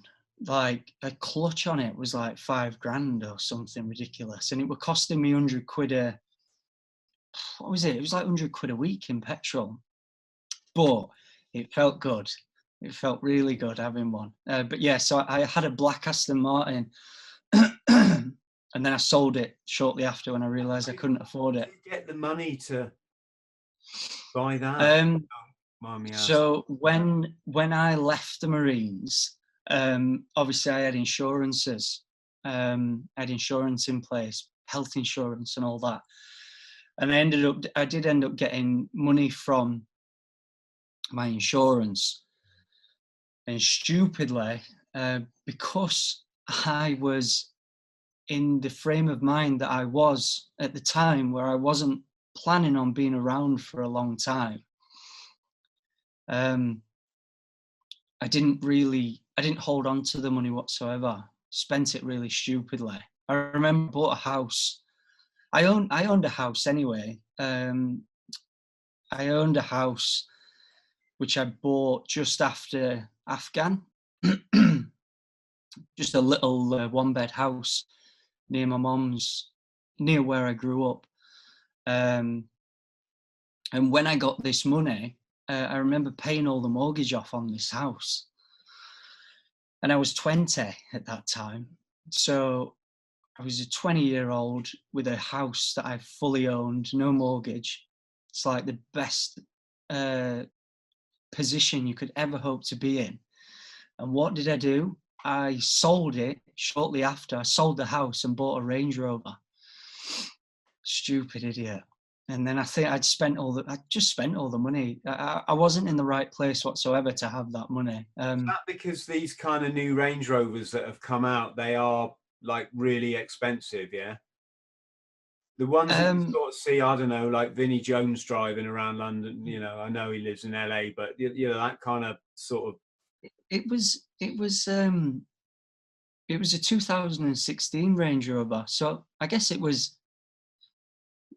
wasn't far from the model that you're talking about. It wasn't far from that. It was an old one, because this happened in this must have been like 2011 now. Yeah, sold the house and bought a bloody Range Rover, which depreciated, and then I lost money on that, and then ended up buying the Aston Martin shortly after and lost money on that. So yeah, it was a downhill spiral. But anyway, and then when I ended up moving down to London, I didn't have a car, because to have a car living in central London, I think is a bit of a privilege. It's very difficult to have the money to have a car as well, with the congestion charge and parking. So I got rid of everything, moved to London. But when I made Become the Legend, I wanted to include a bit of my life in there with the car. So I ended up renting that Aston Martin and putting it in. So yeah. Wow. And I'm just going to flick back here to Afghanistan. I'm sorry if that's fine, mate. That's upsetting our viewers. I know some people like it to be linear, but I need to ask. No, go on. What's it like flying in a chopper there over the desert? It must have been It's beautiful. It's beautiful. And what makes it even more cool for kind of the civilians watching is when you're looking out onto the Afghan horizon, and next to you is a .5 machine gun, basically, hanging out of the side of this helicopter, which is like every little boy's dream. You know, we all play with action men when we're little. Yeah, obviously, all guns aside, Afghan is a beautiful place. So to fly over there is beautiful. It's also quite scary as well, because you know that there's so much shit going on beneath you, as in down, you're in the air. I mean, on the ground, there's so much shit going on the ground, and you're up there in this, you know, this nice environment, just enjoying the beautiful views. But then to get down there, it's a very dangerous place. So, did you ever see yeah. the gunners have to engage anybody? Yeah, from not often, from time to time, but like I said, because I ended up getting a bit of a cushy tour, my tour didn't involve a hell of a lot of frontline action, to be fair. But yeah, there were elements of it. It's definitely a surreal thing when you see it happen in front of you rather than on TV or anything. I bet especially when you know what's on the other end of it. Bet when them 50 cows go off on a chopper, I bet the whole airframe must be like. Oh yeah, like it's already shaking with obviously the rotaries, and then you've got that. It just adds to the experience, I guess. When I was on ship, we had something called goalkeeper, right? Yeah. Basically, it looked. I might have this slightly wrong, but let's just say it was like the old Gatling gun with a spinning barrel. Yeah. And then it had a ream of huge shells, you know, in a belt coming off it, going down, obviously below decks. The idea was it was all computer guided, and it would lock onto incoming missiles and shoot them out the sky. And I'm guessing the same for aircraft, right? A lot of the time, I'm probably going to get sued by the MOD for saying this, but it didn't work. Right? Yeah. Shush! Don't tell don't tell the enemy that, right? But anyway, but when it did go off, oh my God, what an awesome display of just awesome bit of kit, raw power. The whole ship would vibrate, and this thing would fire. Somebody can more than welcome to put it in the comments if you know better than me, but it was something silly like 60 rounds a second. It might even have been more. I did hear someone say 600 rounds a second. Irregardless, it's an amazing amount anyway. Yeah, it would go. Each one of them is probably 10 rounds going off. Each one of them. I'm not going to try and make the sound like an idiot, but it was just insane. Yes, I'm not glorifying war, folks. I'm just saying. No, of course not. Weapon, but it's a beautiful thing, isn't it? It's just however. The blooming testing for those things to make the stoppages they must have when they're trying to get it to work was insane. Did you know in Vietnam, the pilots got issued, you know, their body armor, they're kind of flat jacket and stuff, I guess. And they used to put it on the seat and sit on it. You know, all right. Like the Huey pilots. Well, they were like, if you're going to get shot, you're going to get shot up through the it makes sense. You know, up through the fuselage of the chopper. It's going to be coming up, so they used to sit on there. Makes sense. There's a great book called got it on my shelf here, Chicken Hawk, written by Robert Mason. It's all about he was a Huey pilot in Vietnam, and it's a really good book.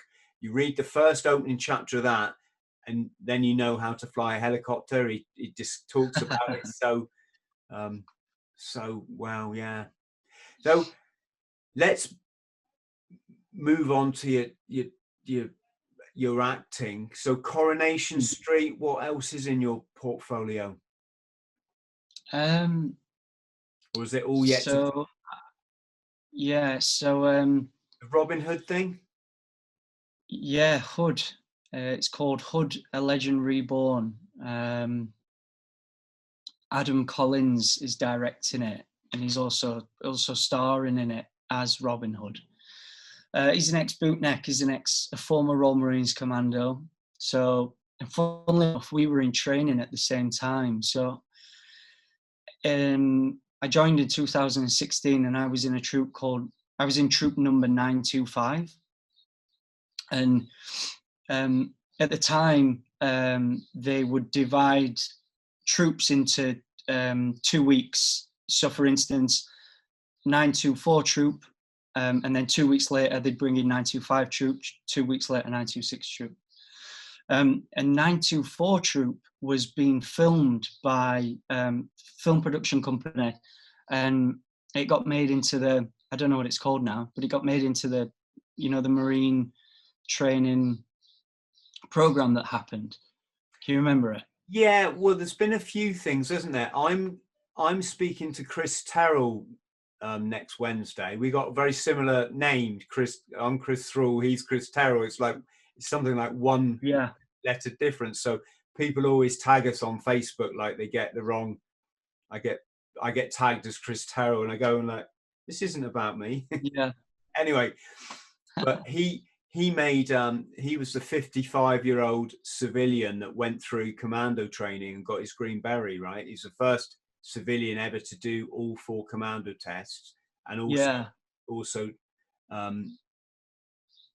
not to actually earn the green. I know exactly what you're on about. Yeah, he got awarded it as an honorable green beret. Yeah, I need to. I don't know the proper term. I know he did a lot more training. But he's the guy that, I'm pretty sure he's the guy that made that the TV thing that I was just talking about. I'm pretty sure that he's the guy that made that, because then they went on to make. I don't know if when they followed him through training, I can't remember what that was called, but they then made another series where they followed that same, or a number of those guys that passed out with 924 troop. They followed him into Afghan, and it was called Commando on the Front Line. Yeah. I don't know if when they were in training it was called Commando on the Front Line. I can't remember, but Adam Collins was in 924 troop, and everyone nicknamed it Hollywood Troop because they were always being filmed, obviously. And those guys got thrashed. Like, obviously Marine training is hard enough as it is, as you well know. But what happened on camera, they'd get the thrashing on camera, and then obviously like it'd get, bigged up a little bit because it was on camera. So they'd get thrashed extra hard. But then when the camera's turned off, then they'd get the proper thrashing. So I take my hat off to those guys. But anyway, Adam was in 924 troop, so he was 2 weeks ahead of me because I was in 925. So we went through training at the same time, and then he left the Corps and became a stuntman. And now he's like making films himself. So yeah, he's making Hood at the minute, and I got cast. We've worked together before. I was in a film that he did called Outlawed. And then when he wanted to make Hood, he asked me if I wanted to play the sheriff. And this is a very dark film, very dark. I mean, you've seen the trailer. Trailer's available to watch on YouTube now, the teaser trailer. And you can see how dark it is. And I get a lot of enjoyment out of playing. I'm a nice guy, really, but I get a lot of enjoyment out of playing the antagonist, so the bad guy. And I think it's because the bad guy's always got so much more going on mentally, and there's always so much more to pull off. And And I really like throwing myself into a character and really becoming that character. And I feel like with the antagonist, there's always multiple characters in their mind. You know, there's just a lot that you can take on usually with the bad guy. So anyway, the sheriff is obviously the bad guy in Hood. So yeah, there's that. I mentioned All the Devil's Men earlier, which I tried to describe what it's about and didn't do a very good job. It is an incredible film, I'll tell you that. That's available on Netflix. I played... We'll put all your links, Steve, underneath the YouTube. Yeah, cool. People can check out your stuff and check out your films. And yeah, we'll wicked. at least is it IMDb? I always get that the wrong way around. Yeah, we'll put a link. IMDb. We'll put a link for that. That's the database, folks, that if you want to find out anything about who's been in a film, what the film was about, IMDb is the website, and it's quite interesting to go on there, isn't it? But yeah, people seem yeah, to have an definitely. awful lot more stuff Yeah. than you ever think. What's been your favorite? What's been your most not prolific, your most profound role? And what's been your favorite? So I've got a few for different reasons. All the Devil's Men is most probably the biggest thing that I've been involved in, with where I had such a big involvement. So for instance, it was quite a while ago now, but it's not been aired. I did Vikings. I only had a small part in it, so it's not really a big deal me talking about it. I won't go into any detail. Hang on, I've got to stop you there. Like, we watch Vikings, which the last series that's been on, or? So this series that's happening now, I think it's 6, right? I'm writing all this stuff down because I can't wait to go and check it out. Yeah, so it's not, my episode isn't on yet. So the way that Vikings split their season down into is, I think they do like 20, for these latest seasons, they do like 20 episodes. I think someone's going to pick me up on this because I'm going to make a mistake. And they break them down into 2 halves. So they show the first 10 episodes at the beginning of the year, and then they wait months, and then they show the next 10 episodes. So as far as I'm aware, my episode is showing later on in the year. I don't know when, to be honest, but later on in the year. So Vikings was most probably the biggest production that I've ever been a part of. Coronation Street is most probably the most watched thing that I've ever done. All the Devil's Men was by far the most exciting thing that I've ever done. And the people that were involved in that, the names that I got to work alongside, were just incredible. The leads of that film are Milo Gibson, obviously Mel Gibson's son. So Milo Gibson, Sylvia Hoeks, Benga Akinabe, another huge actor, really talented actor. William Fichtner, who, I don't know if, does that name ring a bell to you, William Fichtner? He's someone that everyone knows the face of. He was in, George Prison Break. Have you seen Prison Break? No, I rarely watch TV, man. I'm going to be honest. I still love to watch, films. Well, William Fichtner is a proper old school actor. He's been around for a very long time. But in Prison Break, he was the FBI, the head of the FBI operation that's tracking the guys down. And then there was also people like Joseph Milson as well. Some really, really incredible talent in there. Can we just go back to Vikings? Did you meet Bjorn then? he comes from a famous acting family, doesn't he? Or no, I'm thinking of Flocky.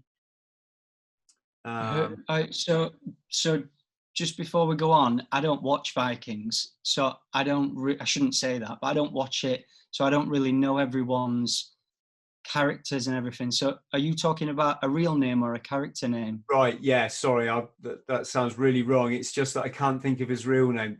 Björn is like the leader character, right? Took over. His father was Ragnar Lothbrok. Oh yeah. So Swedish guy, I think.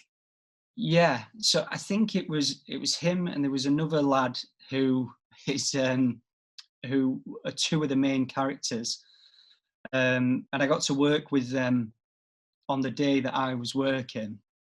It was I can't say anything about it, but it was a real surreal moment when I was working on there, and it's such a big production, it's ridiculous.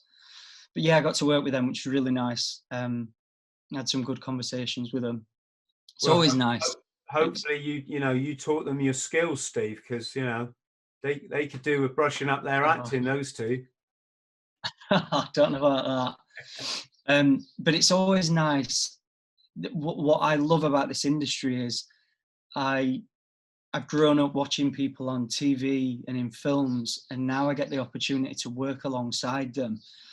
And as you know, I'm nowhere near where I want to be, nowhere near. I'm still at the bottom of the food chain, the way that I see it. I'm still at the bottom of the pile. But with each production that I do, I seem to be working with much bigger people each time. And it's really, really nice. Like, it's such a nice feeling. Because I'm getting to work with all these people that I've admired for so long, growing up.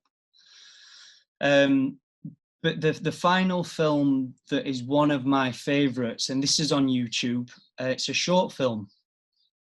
It's called Bluff, BLUFF. So I'm sure people can find it if they type in Stephen Blade's Bluff. If you type in just Bluff, it might not come up. But in that, I played the antagonist again. I played like a London gangster, mob boss sort of thing.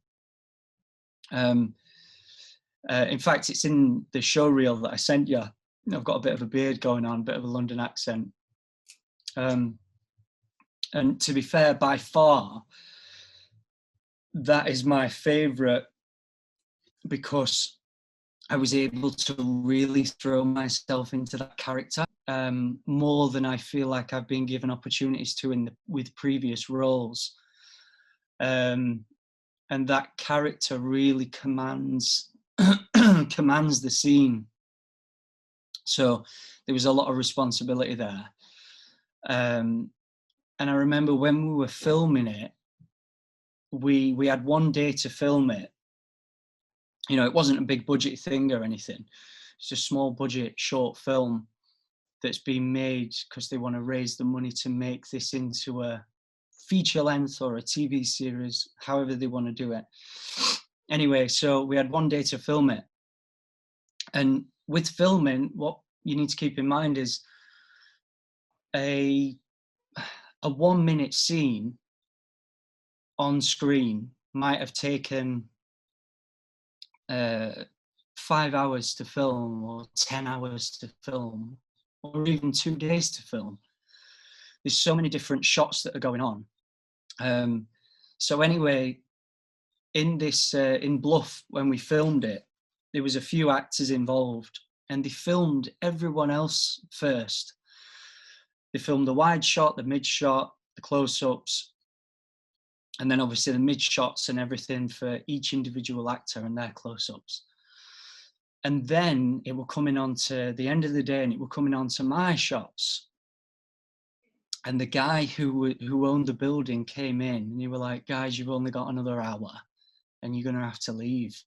And it takes a good 40 minutes to pack up when you've got all that equipment.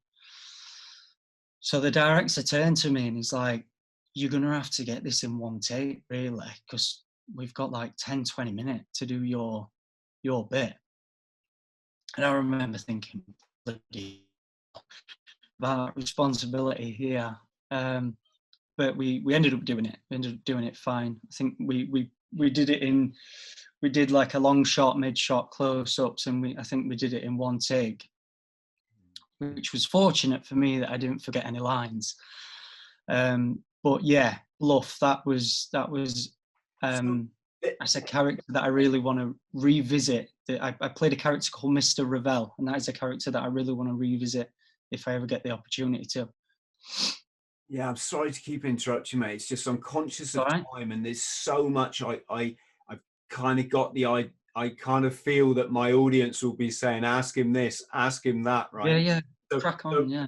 So, two things. The All the Devil's Men, was it called? Yeah, All the Devil's Men. Where was that filmed? So the large proportion of it was filmed in the UK. It's filmed in the UK and Morocco, I believe. Right. But the large amount was in the UK. But it's got pretty much an all-American characters. It's like a mixture. It's like half American, half English. Could we call that a Hollywood movie? I mean, if it's produced in Hollywood. So it sold all over America, and it was screened in Hollywood. As far as I'm aware, it was screened in Hollywood to a select number of cinemas. Okay, I'm just. So yeah, it was a big film. I'm putting a tick in the box for you're my Hollywood actor, mate. Okay. Oh, right. No, it was a real. Don't be humble. Everyone's too humble on my blooming show, and the reason I invite people on is I'm just absolutely so happy that you're all out there smashing it. You know. Okay. No, well, I tell you what. When I got the role, I auditioned for a very, very small role in it, where the guy basically says a couple of lines and then he gets killed. So I auditioned for that role, and I ended up getting offered the role which I had in the film, which thankfully I'm in like 80% of the storyline. So it was funny because I actually went up for a really tiny role and ended up getting a much bigger one. So I feel really thankful that I was given that opportunity to work in to work on such a big production, and also to work with such like amazing people. Even the director, like the director's a legend, Matthew Hope. Getting the opportunity to work with him was pretty special. You know, you've also earned it, mate. Let's not forget that. You know, I'm always saying, if you want to make your dreams come true, you take action. And you know, you've come from a really I'm not going to say dark, I'm going to say challenging place, and you've just you've followed your self-belief, and you've taken action, and you've made it happen. So, you know, you thoroughly earned. Question for you. I'm not going to ask about learning lines, because I've done a bit of theatre, so I think everyone knows what learning lines is, right? But what I am fascinated is it's a very courageous thing when they go action, and you're up and you're with these bloody megastars, you know, very successful, very competent people who some of them have been doing this since they were 3 years old, right? You know, that it's in their blood. They've been through all the drama school. There's you coming in. Are you nervous? Is there a zone you have to put yourself in? What's the score here, Steve? Yeah, so nerves definitely come into it. I mean, you know, there's been times where I really do shit myself when the time is up to get in front of the camera, and you know, all eyes are on you. But what it comes down to is it comes down to self-belief. You obviously need to believe in yourself and believe that you can do the job that you've been tasked to do. But secondly, and just as important when it comes to acting, is you need to, in that moment, you need to be that character. Like, you're not Stephen Blades anymore. you're Mr. Ravel, or you're whoever the hell you are, like you're that character. And if there's any doubt in your mind, then for me, if there's any doubt in my mind, and I've had it before when I've done a film and I'm playing a character and I don't believe myself. I feel doubtful and I don't believe that I'm the character. That's when the shit hits the fan, and that's when you really fuck up. But as long as you truly believe that you are the character and you take everything in that character has, and you completely become that character, then you can deliver the best performance you can without feeling the nerves. Because let's think about it like this: if you're on set and you're filming a scene, and you're, I don't know, you're in a pub full of football hooligans because you're filming a film all about that, then there might be a whole array of lights and camera crew and loads of people set up in the corner, but in your mind they're not there because you're completely in the zone and you're in that moment. That was probably a really shit example, but you know what I mean. Like, if you truly believe that you are in that moment and you are that character, then the film crew aren't there. They don't exist. It's just you and the other actor or actress or actors. I hope that answers your question. I feel like I answered that really shockingly. Is there like a moment in that time scale where the nerves is that you're not nervous anymore? You're in that. Yeah. I feel like after a few rehearsals, those nerves go. I feel like after a few rehearsals, and when you've embodied the character a little bit. Do you do the rehearsals with the kind of the stars of the film, or you do them on your own? Yeah. Or how does that work? No, you'll do them with, you'll do them on set. You do it prior. You'll do it prior to being on set. Like for instance, with All the Devil's Men, we spent a week in Pinewood Studios, and I was with the leads of the film. So I was with Milo and Benga and Sylvia and Joe, and because we had a big fight scene towards. I'm not going to give anything away. Actually, there's loads of big fight scenes in there, but there is a fight scene what I'm involved in, and we had to rehearse for that. And while we were rehearsing for that, we also spent time rehearsing scenes as well. Obviously, the acting side of things, the acting scenes as well as the fight stuff. So you'll rehearse prior to getting on set, and then when you do get on set, they obviously want to block the film crew want to block everything out so they can get the correct lighting, the correct camera positions, the correct sound. And as well as that, it gives the actors chances to find their marks, chances to find their characters a little bit more and build relationships with the other characters. So the rehearsals are obviously key. And it's very good when you are given enough time and opportunity to rehearse on set in costume as the character, because you'll rehearse at home and learn the lines at home, but when you get on set and you work with the other actor, you give each other gifts. Like we call it giving each other a gift, where you may deliver a line to someone that they might not have expected it that way, and it enables them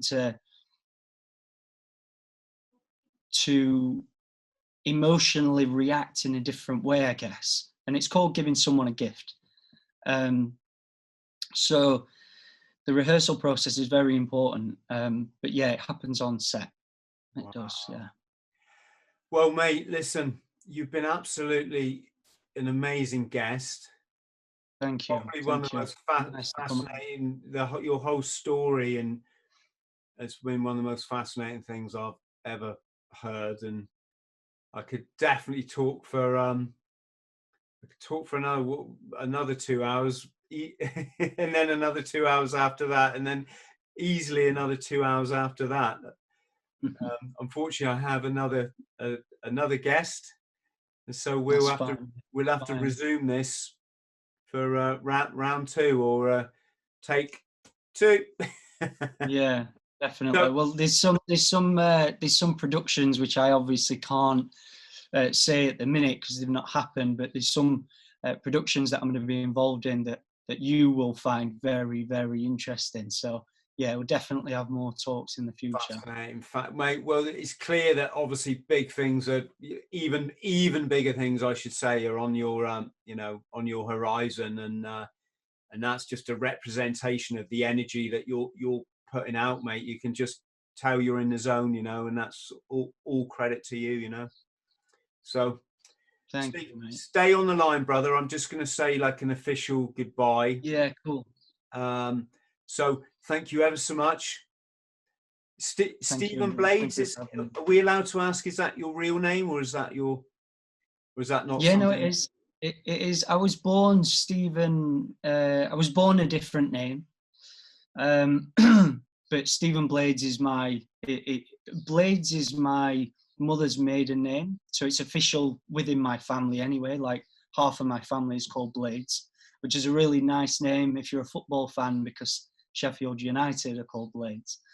I don't care for football, so I'm not really bothered. But I changed it. I was called. I had a previous second name, Bartle. I was called up until a few years ago, and for personal reasons, I changed it to Blades. So yeah, Stephen Blades. Yeah, to answer your question. Yeah, pretty cool name, mate. Yes.